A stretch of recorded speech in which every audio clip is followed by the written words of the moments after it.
Edition of the Ad Podcast. We've got a fun guest for you guys today in and around the world of real estate. Chris Heller is a veteran of the real estate industry and currently is the Chief Revenue Officer of Place.com. He is a widely known executive and strategist and one of the most influential real estate leaders in the country. He currently serves as CRO of Place.com, but was most recently president of OJO Labs that sold to a mortgage partner based out of Austin, Texas. And he's very instrumental in bridging the gap between technology and real-world real estate professionals. At Keller Williams, he served as the CEO from 2015 to 2017. During his tenure, he led the company's transformation into a technology-focused powerhouse and oversaw its massive global expansion. As president, he launched the brand's first regions outside of North America, driving record profitability and productivity. At mellohome, he served as CEO, where he doubled the company's growth and streamlined consumer financing and the home improvement landscape. And he also had his own successful real estate practice, Heller the Home Seller, where he sold over 4,500 homes over the past 35 years, which he exited with his team in San Diego. He's also the author of the best-selling book, Dominant Thoughts, Things Grow Where Your Mind Goes. And he's a frequent speaker and mentor, often advising other real estate technology companies and leaders navigating complex marketing shifts. Early in his career, in 1989, he made Rookie of the Year as getting his real estate license while still a sophomore in college, and quickly became a top producing agent in the highly competitive market of San Diego County. He's a Southern California native and a dedicated advocate for physical and mental fitness, and prioritizes time with his wife and 4 adult children, where he currently splits time between Washington and his solitude in Whitefish, Montana. Chris, thank you so much. Really appreciate you coming on and chatting with us a little bit about prop tech and real estate tech and the real estate industry in general. So appreciate you. Dylan, thanks for having me. And I apologize for being as old as I have, that I am, and having such a long career that made you read all those things that have happened over a long period of time. Oh, yeah, my pleasure. I think, that's ultimately where I like to start the show. And if you wouldn't mind placating the audience, tell me a little bit about, where you grew up, what did you study at school, and how did you decide to get into the real estate industry at such a young age? So I was born in Glendale, California. That was in the early 60s.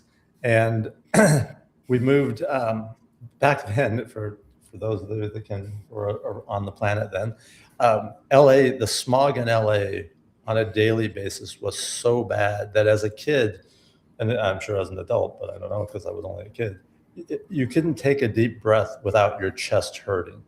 And so in 1969, my dad said, we're out of here. And we moved to what is now Irvine, California. Irvine, it wasn't a city then. It was just a bunch of orange groves and everything else. So I grew up in Irvine, from second grade on. When I graduated high school in Irvine, went to Cal Poly San Luis Obispo, and coming up like near this end of my second year, my dad called and said, hey, you're going to get your real estate license and come up to Lake Tahoe, which is where he was living at the time, and sell timeshares for a summer job. He was managing a resort up there. So I said, okay. And when I'm thinking back, I don't even know why I said okay, because I almost never did anything my dad said to do. But I was like, okay. So anyways, got up there. And then after a couple of months, he got an opportunity to manage a resort in Del Mar across next to the Fish Market restaurant, which I know you know where that is, Dylan. Oh, yeah. So we moved down there, and that summer job turned into something I did for 3 years. They let me work every day. So I worked 7 days a week, made, for someone my age, made a lot of money, bought my first property off in Carlsbad, California, off Poinsettia, a townhome, right before my 21st birthday. I was going to school part-time. Eventually got tired of that type of sales, and started working for a marketing company. Ended up created with my roommate, starting our own marketing company that became like hyper successful really fast, and then crashed equally as fast when my partner and roommate got into too much alcohol and other substances. That's too bad. And so, but 3 years prior to that, I had met a real estate broker, just literally just met him on the street. And for 3 years, he kept trying to get me to get into real estate, join his brokerage, write me handwritten notes, calling me every time I saw him. And so I ran into him, and he, I guess, caught me at a weak moment. And I said, okay, I'll give it a try. And that was in December of 1988. In 1989, I was Rookie of the Year in San Diego, and I never looked back. Decided right away, okay, this is going to be my career. So that's how I got into it. Got talked into it, and and then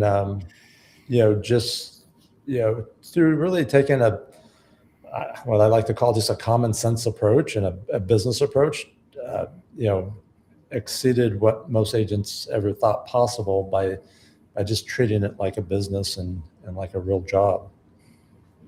Yeah. Do you think that's kind of where real estate agents maybe get a bad rap? I mean, the commission structures are just so lucrative, or at least they have been. I know there've been some reforms in recent years, but I think about my last home I bought. My agent made $45,000. That's a lot of money, right? And it's one transaction. Yeah. But those transactions, whether it's on the buy or sell side, are really hard to come by. I remember hearing, like, right before the run up to the .com crash, there were 10 agents for every listing in California, some crazy statistic like that. I don't know if maybe that's blowing it out a little bit, but it always seems like there's a lot of agents, and there's a lot of like people who have a license, but maybe they sell one house a year. Maybe they sell one house every 5 years, Yeah, there's right now in the U.S., and it's been this way for a while. Right now, there's we don't know for sure because not every agent is a member of the National Association of Realtors, but there's estimated to be somewhere between around 1.8 million agents in the U.S. There are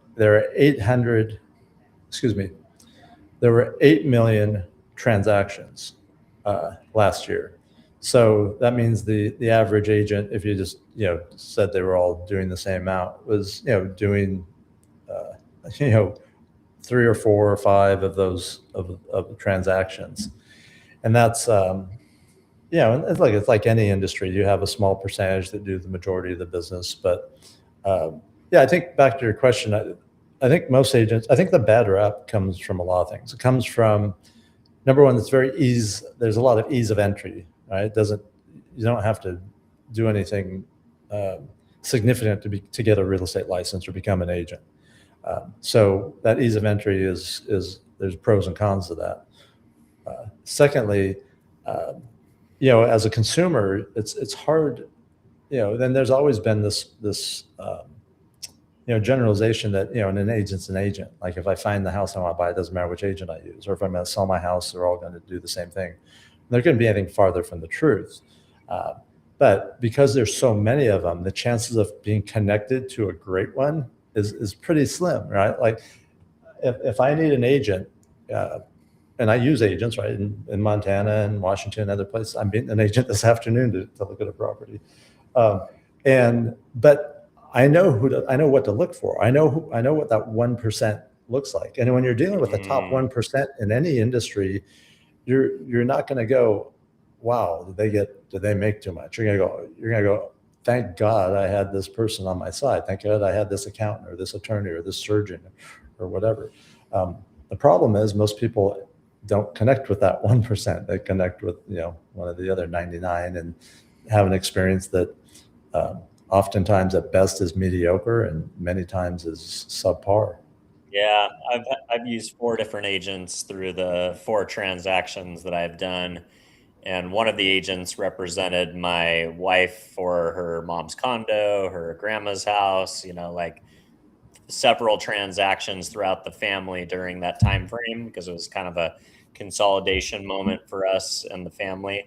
And I would say probably one I was ambivalent towards, two I was downright like, fractionally ready to sue them. And then the fourth one I would say was actually a very good experience. And it's funny because one guy was a top seller, top grossing guy, but it ended up, I feel, kind of like rubbing us the wrong way. And then the guy who ended up, I say, being the one that my favorite was a guy who doesn't do a lot of transactions, but the thing that he really got right was patience. Mhm. I bought this house during COVID when, offers were 100, 200, 300K over list. And I just refused to participate. I've always gotten things under list. So I waited. I probably wrote 100 offers during COVID, but I waited for a situation where it was like 2 properties. I've got 7 acres behind me. Not a lot of people had the cash to buy the 7 acres, contingent on the other property selling. So I just had to wait it out until I found a complicated situation. Yeah, and that's, you had, the wherewithal to do that. Most people, when they're looking to buy or sell, they have a reason they're doing it, and oftentimes there's a time component to it. Yeah, good So, point. I think the moral of this story is, interview multiple agents to find the best possible one. I love it. So, you had a great track record, 4,500 homes in the San Diego County. During that time that you were building this team and doing all these transactions, did you also get active as an investor yourself? Were you wholesaling? Were you flipping? Were you doing rentals? Like, how much were you drinking your own Kool-Aid, as they say, as so many realtors do? Yeah, as much as I could afford to. I was, early on, my first 3 transactions were, buying a place, then selling it for more, and moving up. After the third one, and as that was happening, my career was going up. I was selling more homes and earning more income, so I had more capital to do things. As an agent, and so many agents don't take advantage of this, but as an agent, you come across opportunities. Yeah, you have an unfair advantage when you for value. Yep. So I bought my first rental, little condo. I eventually sold that in 1031 into a little fourplex in Oceanside. Ended up selling that 1031 into a brand new condo that was being built behind at the time, the new baseball stadium in San Diego. And then sold that and rolled it into a house in Solana Beach that I sold a few years back, and rolled that into a ranch in Texas. And I sold that. What did I roll that into? I don't remember. I lost track. But anyways, that was just from that one condo. Wow. But yeah, I was buying. My goal was to buy a minimum of 1 property a year. Now, there were times in the market where, from 90 to 97 in San Diego, we were in a rapid declining market. So during that time, I waited because I didn't want to catch a falling knife. Mm-hmm. But as soon as I saw that we were nearing the bottom, then I started buying again. So yeah, I've always been an investor. As I mentioned, I'm going to look at a property this day that I have enough homes to live in, but I'm always looking right now. Also doing some small developing of my youngest daughter went to the University of Oregon, and I became a huge fan of their athletic programs, and ended up buying some properties there, and now been building student housing there. Wow. So, did you ever get caught up in like the '08 craziness, or have you always been like what has been your equity to, to leverage ratio? Do you have one? Like, what has been your kind of, because there's a lot of agents who got swept up in the declared income days and, pulling all the equity out of the old place and rolling it into the next one. Do you have a more conservative philosophy? Yeah, I think I do, and that's a great question, Dylan.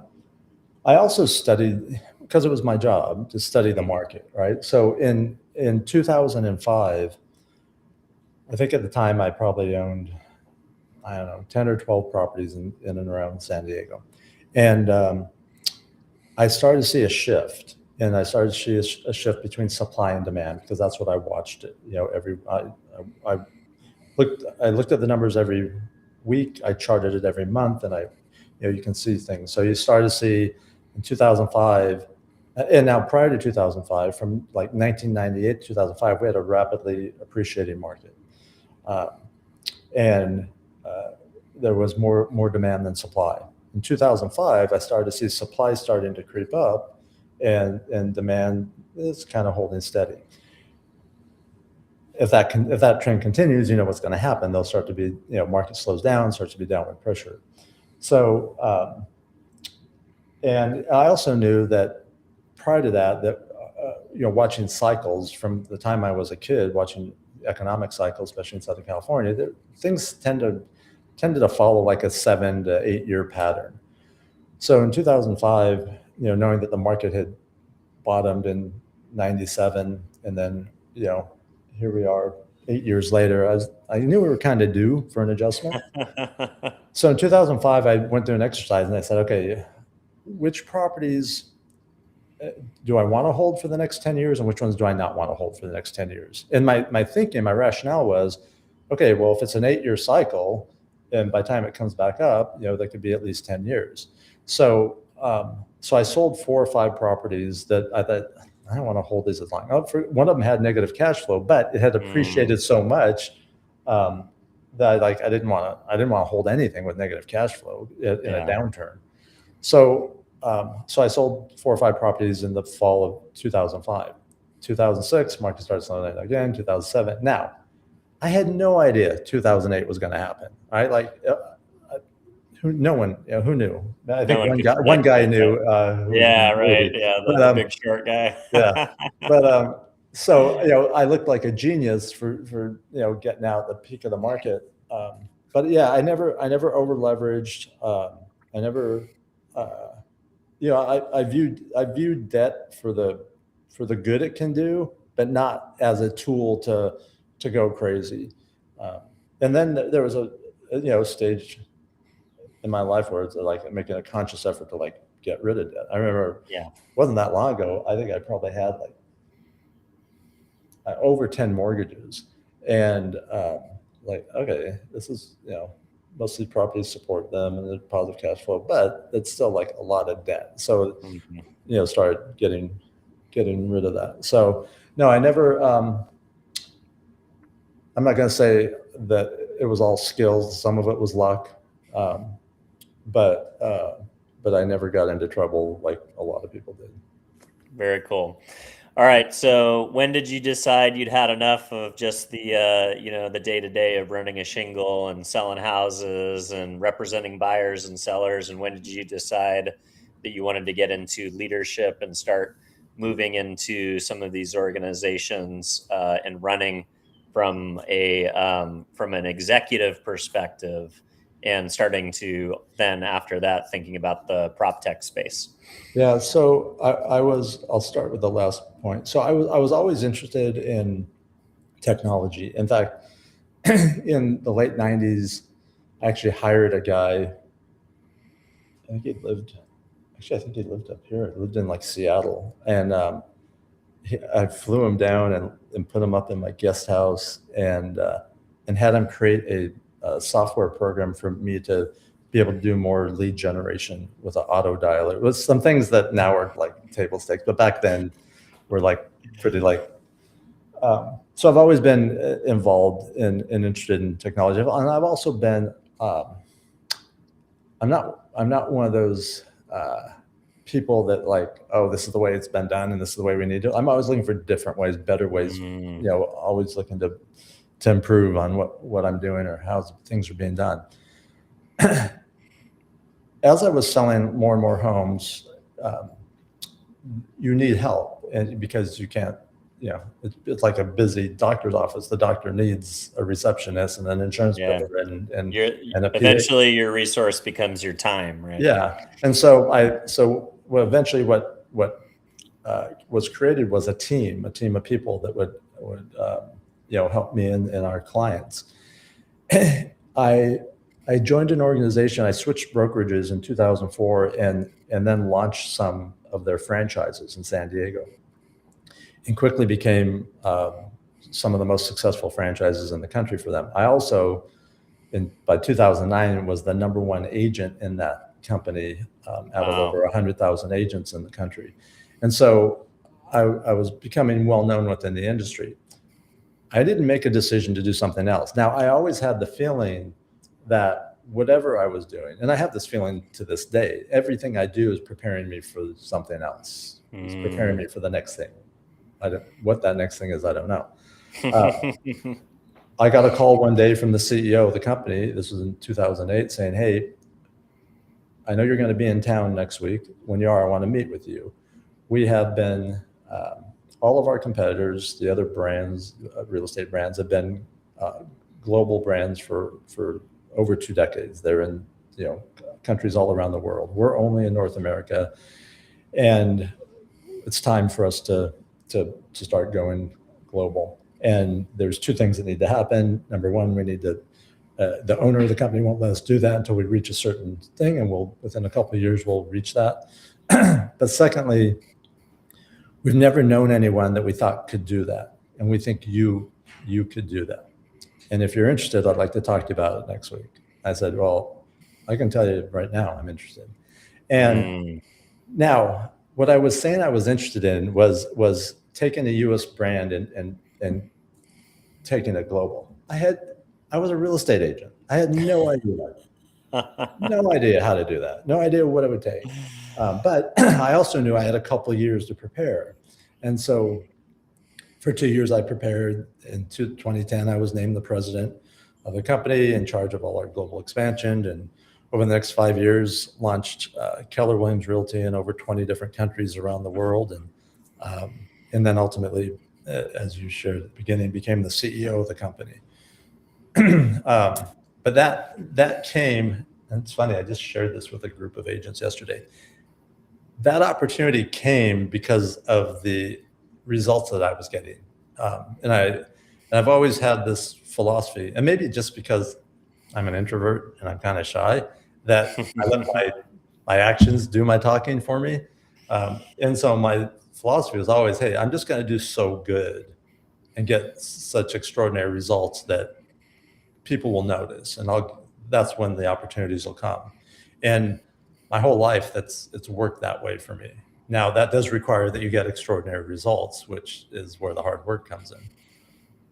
Yeah, I love that. I think I was talking, I'm spending a lot of time in hospitality media these days. And one of the things I love about the stories that I hear time and time again in hospitality media is, the general manager or the CEO or somebody high up in the executive started off as a bellman or, a concierge or the head of the kitchen service or the dishwasher.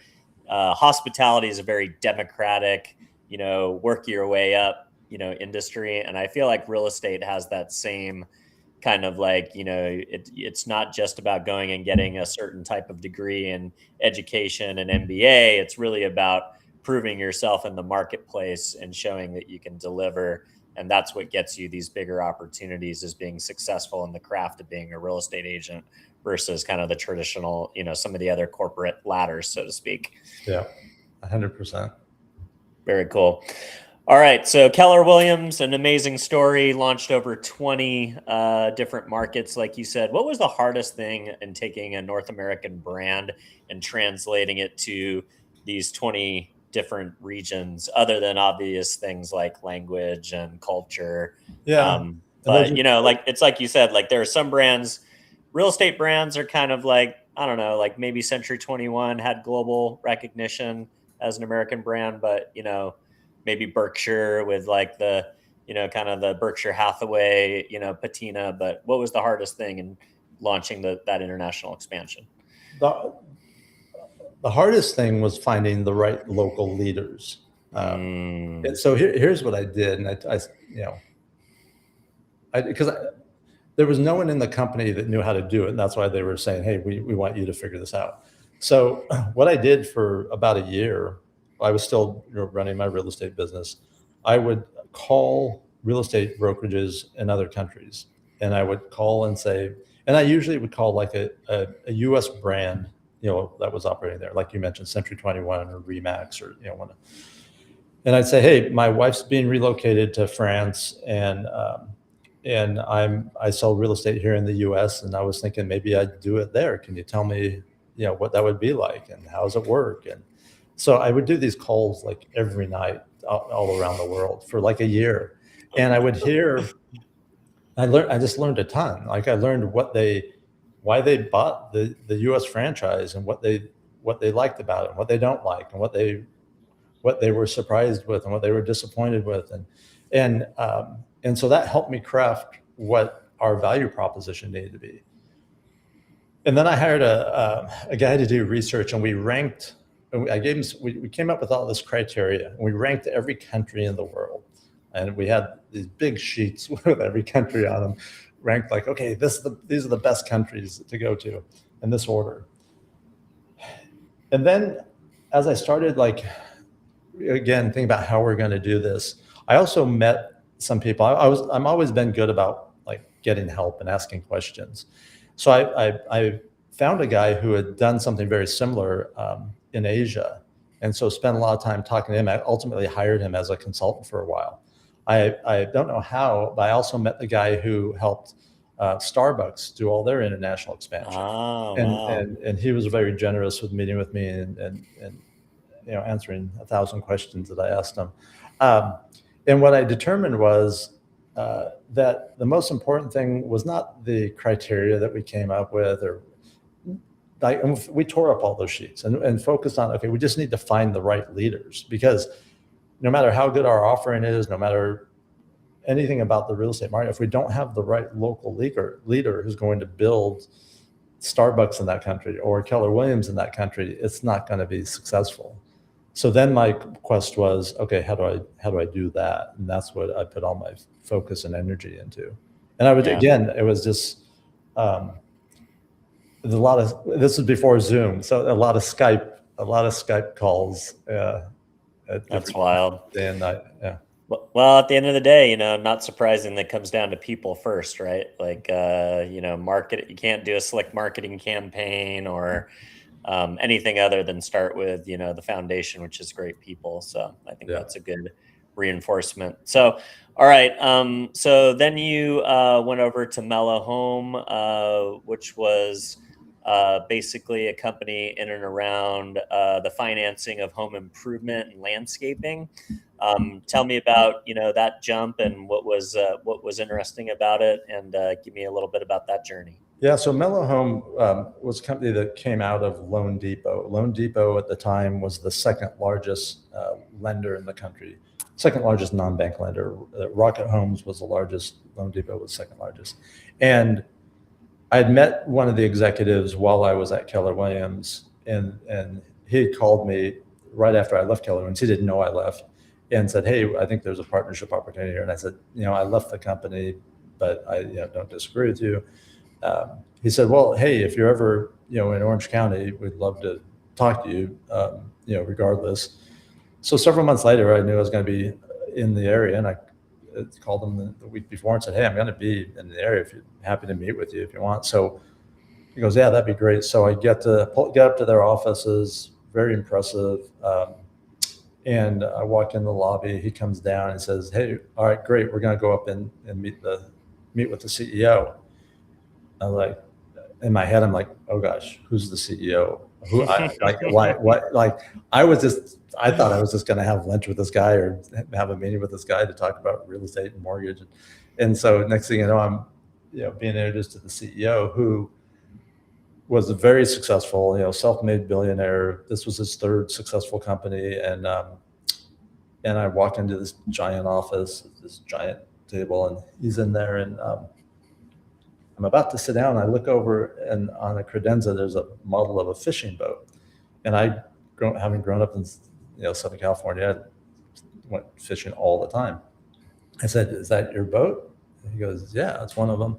I go, "Oh, that's an awesome boat." And next thing you know, we started talking about fishing, and we both grew up like in the same area and probably were on some of the same boats. And we spent like the first 40 minutes talking about fishing. And the guy who was the other exec was like, probably going, "Oh my God, like, what are these guys doing?"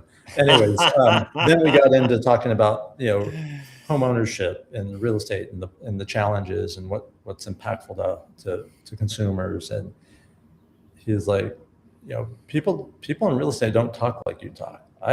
He's a mortgage guy. He goes, "I deal with real estate people all the time. They don't talk and think like you do. I need to spend more time with you." So then we scheduled a dinner, and then a breakfast got scheduled, and then a lunch got scheduled. And after six meetings like that, he's like, "Hey, what would it take to get you to join me? Like, what? I want to be in business together. And by that time, we'd sort of developed this whole idea of being able to provide homeowners with, a lot of different services under a single ecosystem. And anyway, so next thing you know, he made me an offer I couldn't refuse, and now I'm working in, the second largest mortgage company in the world. And that was great. It was a great learning experience.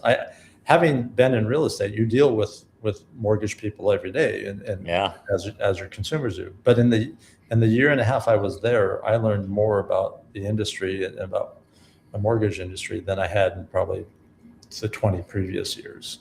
So it was a great experience. Yeah, it's something to get your hands under the hood of like this, like one step adjacent to a world that you deal with mortgages almost every single day, but to really learn the ins and outs of it. Did you know the record for the largest loan that Loan Depot's ever done is a San Diego property? No, I didn't. Yeah, it's my friend bought Jerry Buss's old house in Rancho Santa Fe on a VA loan, if you can believe it. Oh, holy smokes. Actually, you know what? It might be the largest VA loan in the history of in the history of VA loans, but done by Loan Depot nonetheless. Nice. All right.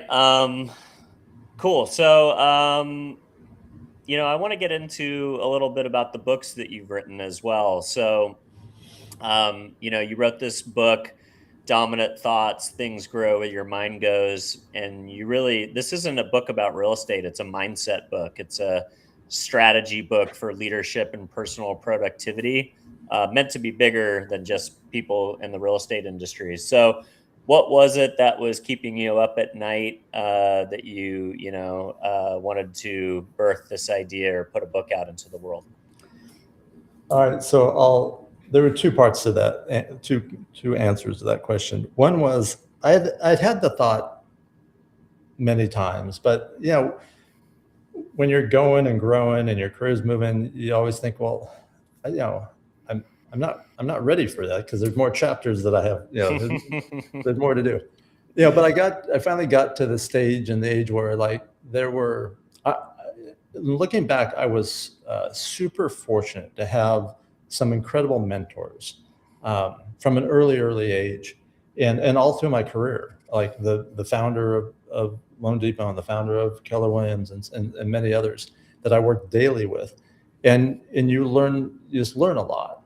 And so I was on a podcast like this, and there was another guest on the podcast. So there were two guests or actually three guests and the host. And at the end of the podcast, the host said, "Hey, Chris, when are you going to write a book?" And one of the other guests on there had written like 40 books. In fact, he's a local guy and not lives near you, named Greg Reed. Great guy. And I said, I don't know. I've thought about it, but I'd have to pick Greg's brain to figure out how to do that. And so 2 days later, my phone rings and Greg's calling me and saying, hey, you mentioned that you want to write a book. He goes, I have everything you need. I have the title, I have the publisher, I have the guy to do the art for the thing. I've done this, over 40 times. Do you have the content? And I said, yeah, I have the content. He goes, well, what do you mean? I said, I have a list. I have a list of my rules for winning and my rules for living, all the things that I've learned in my life, and that could be the content. He said, well, so we talked more and decided to do it as a little parable, like a business parable, which really resonated with me, because when I was younger, there's some books that I read that had a huge impact and shaped, I think, who I am. Books like Og Mandino's book, The Greatest Salesman in the World, and The Richest Man in Babylon, and all these little easy, quick read business parables that really had strong messages. So that's how the idea came around. Now, the real reason why I did it, I have 4 kids, and at the time they were teenagers or in their 20s and stuff. And as a dad, there's a lot of things you want your kids to learn and know. I also, as a dad, that they're probably not going to listen to if it's coming out of your mouth. So I thought, okay, if I have a book that has all these lessons in it, maybe their friends will read it, and their friends will say, hey, like I read your dad's book. It's awesome.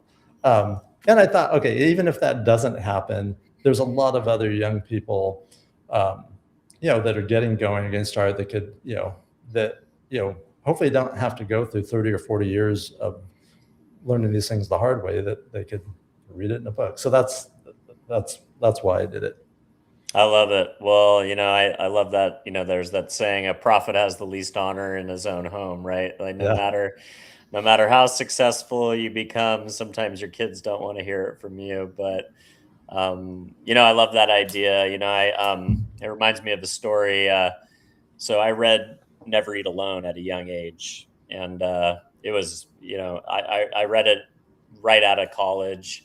I remember being down here in San Diego on a vacation, visiting my mother-in-law down in Mission Valley. And while my wife and her are shopping in Mission Valley at the mall, I'm like sat on a bench, like with this thing, just like I couldn't put it down. I finished it. And, every time I had the chance to open it, whether it was, in the morning drinking my coffee or on the bench at the mall, I finished it as fast as I could. And I was like, wow, this is like transformational stuff.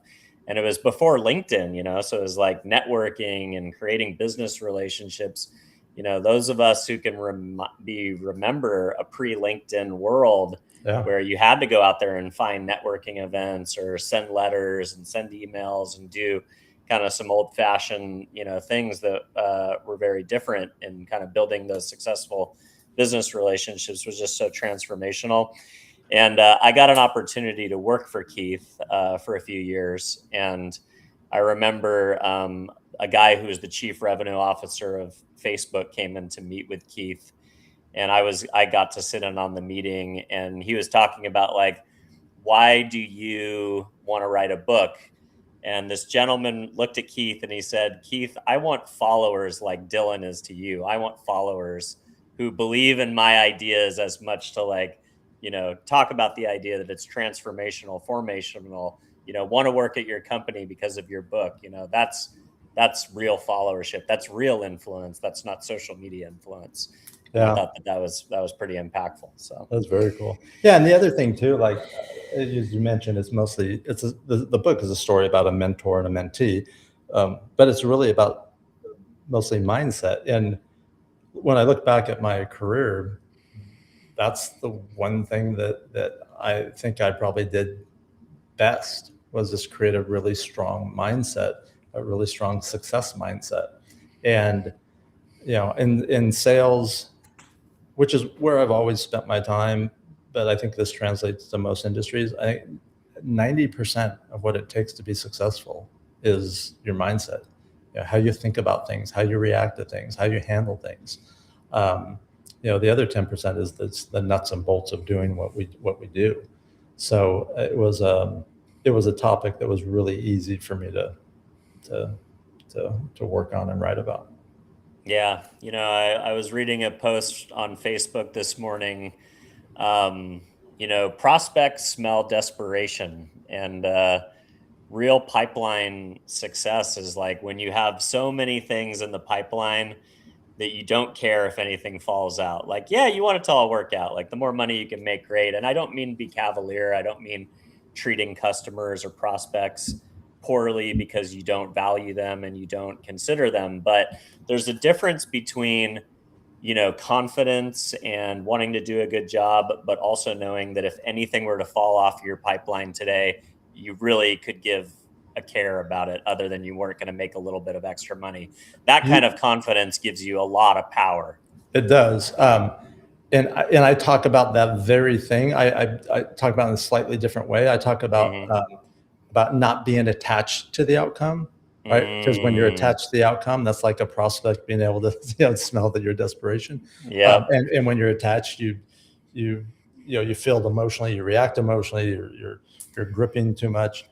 Instead being committed to the outcome. So, and I use that and use that to, in real estate transactions can be a roller coaster. And when you're doing a lot of them, it's a lot of roller coasters. And so I was always committed that my client, had the best service and had the best experience and got the best results. And, but I learned to not be attached to it. And that was powerful. And you're right. It's when you're attached to something, you're actually giving your power away.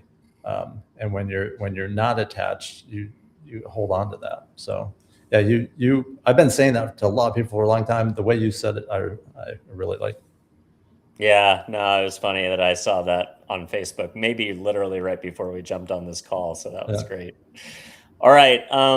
You've also been an advocate for physical and mental fitness since before it was popular. What has doing hard things in the physical world done for building your fortuity and your that mental fitness? How does physical fitness and doing hard things in the real world translate to mental fitness and fortuitousness in business?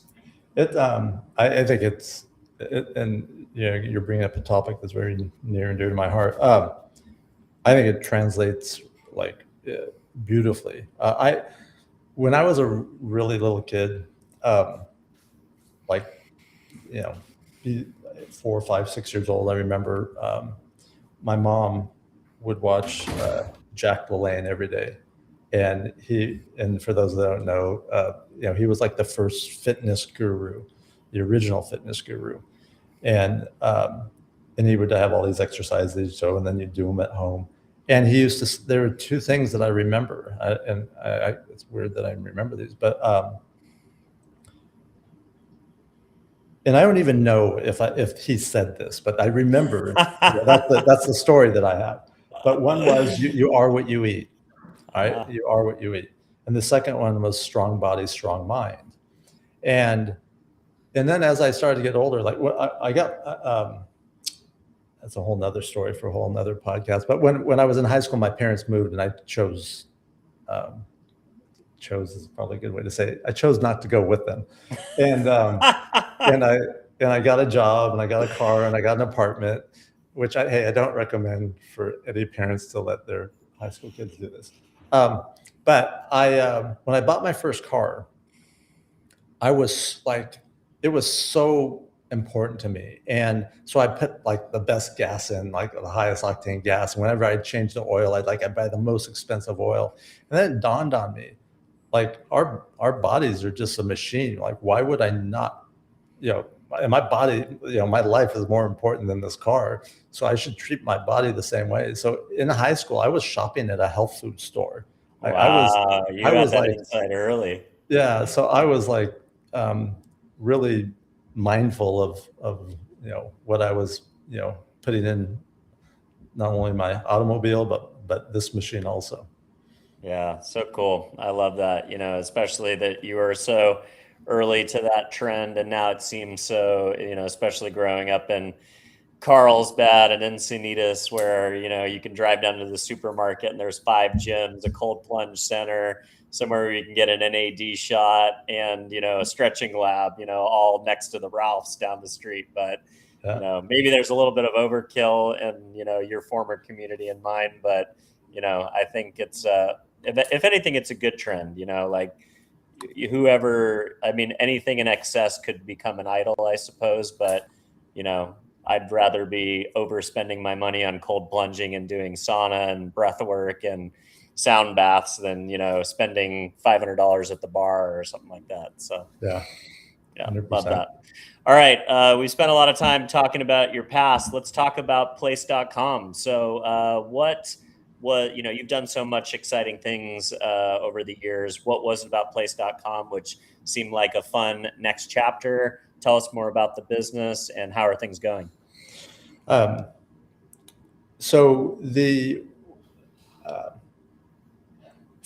Fortunately, I've never, probably since 2010 on when I took that first executive role, I've never had a shortage of opportunities. Like the biggest challenge is choosing the right ones, right?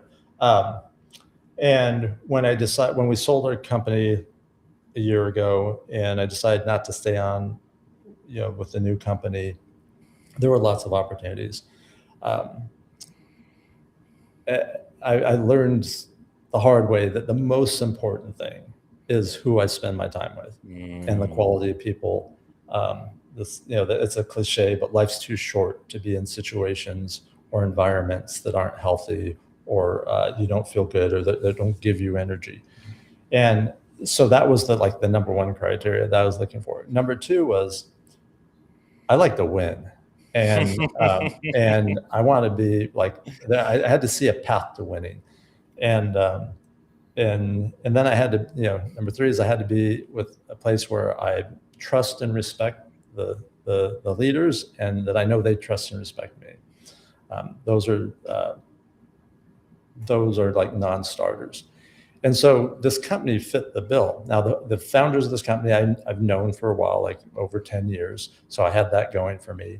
For the last 3 years, the founder had been approaching me saying, hey, I could really use you. Like there's not a lot of people that can do the things you can do or the things that we can do. And I need help. So, but it was just never the right time. When I was, making this transition last fall, it was like, all right, it's the right time.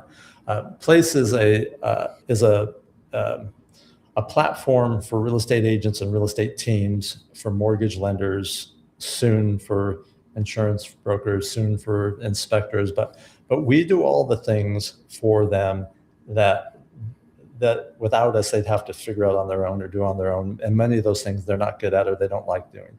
So, we provide all their technology.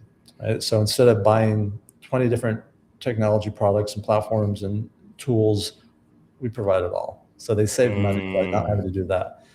We handle all their financials for them. We review their financials with them every month. We help them with their hiring, with their growth, with their training, with their marketing.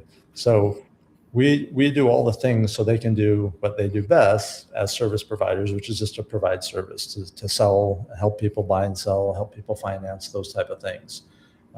And we're been quietly amassing all the pieces to the whole ecosystem. So real estate, finance, title and escrow, soon insurance, so that the consumers that our service providers work with are able to get eventually everything they need through one place called Place. I love that. Good brand association. Yeah. So that's what we do, and that's what we're working on, and we're excited about the future. The company's been around for 7 or 8 years. It's profitable. We're generating hundreds of millions in revenue, and we want to become one of the biggest companies in the industry. I love it. So it's essentially kind of a back office ERP, maybe for a lack of a better word, for real estate agents. So obviously there's CRMs and there's market research tools, but really you're bolting on any and every component of being a real estate agent that they would need to access in one hub, essentially. And we're doing that in a way where they can choose to be at any brokerage they want, where we're not a brokerage. They all have equity in place, so there's a great culture and a great belonging that's being created, and ultimately we'll become and make a transition to become more of a consumer brand, reaching many of those consumers through our service providers. I love it.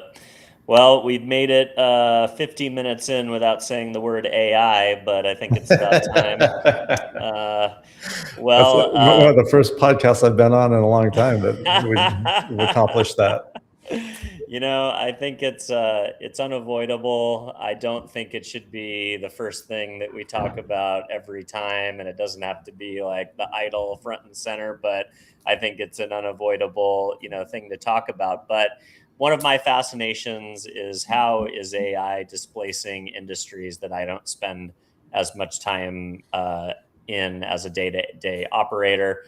Obviously, we're seeing massive tectonic shifts in my world of advertising, marketing, creative, media buying, all those things.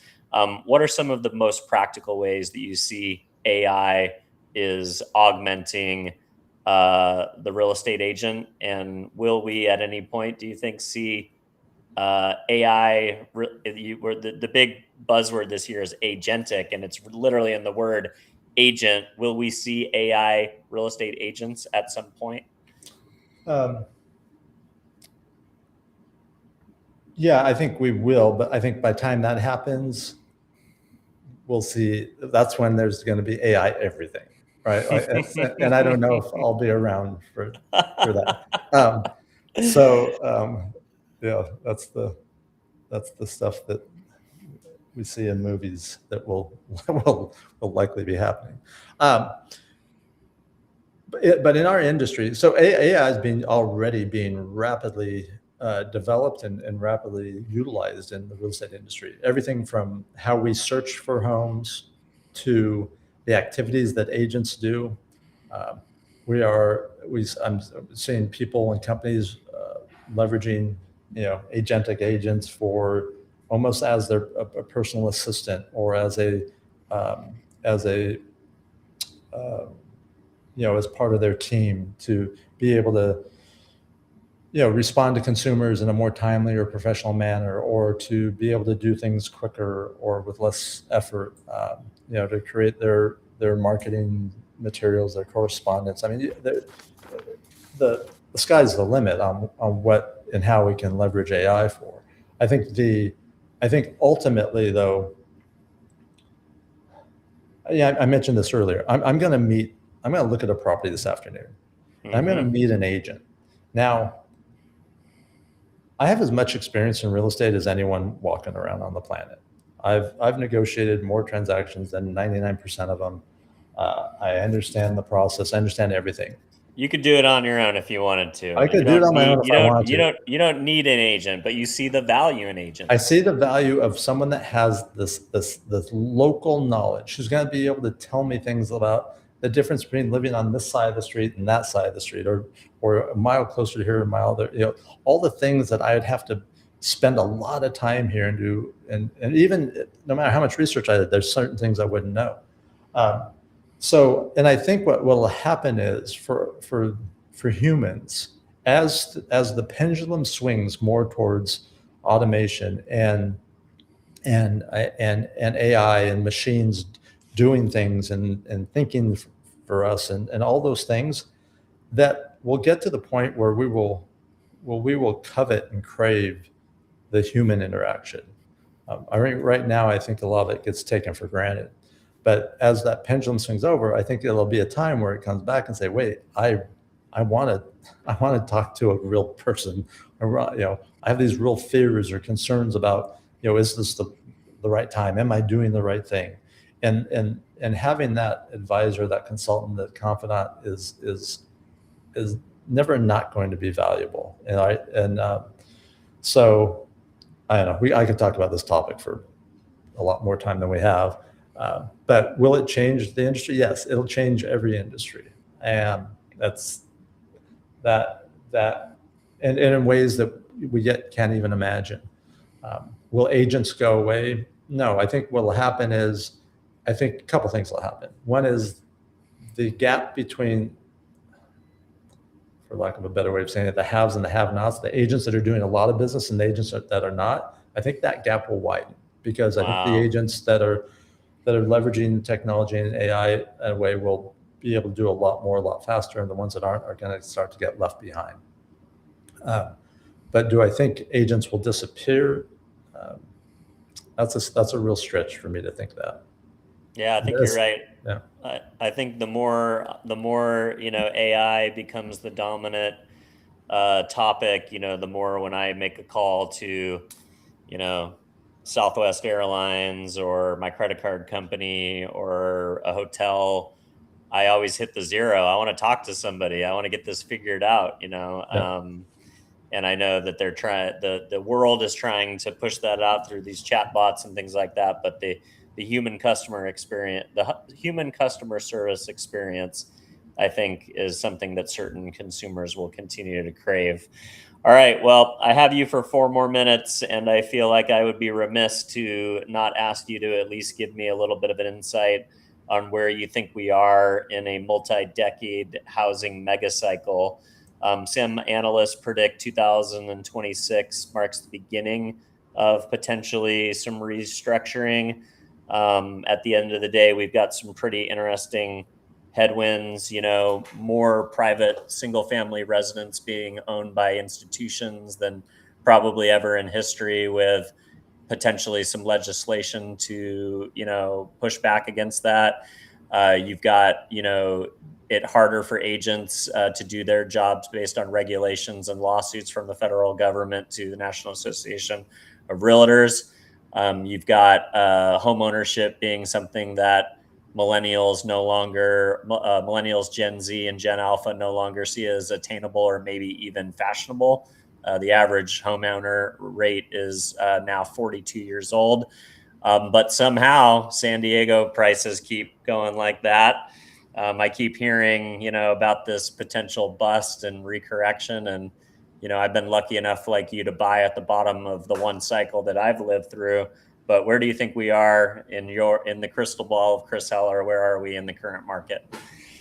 Yeah. It used to be a lot easier to have a crystal ball, because there weren't as many things impacting or influencing the thing. Now there's so many things and so many that come out of left field, right?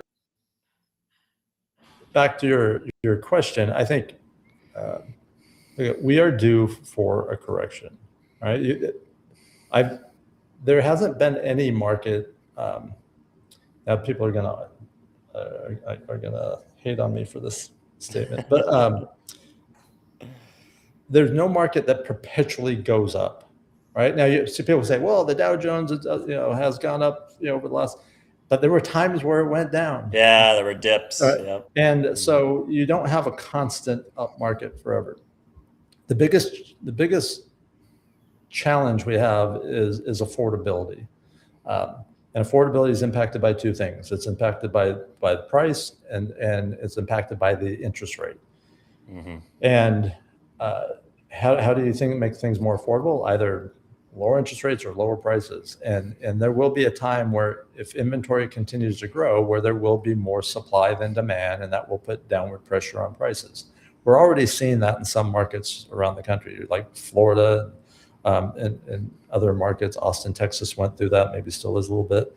And even San Diego, I sold a property a year and a half ago. If I'd sold it a year earlier, it would have sold for more money. Now, is that to say that prices are going down? No, but in certain price points and certain types of properties, it's not moving up like it was. So, long term, I'm always bullish on real estate. There's a finite amount of it, and owning it is in the long term one of the best and safest investments that exists.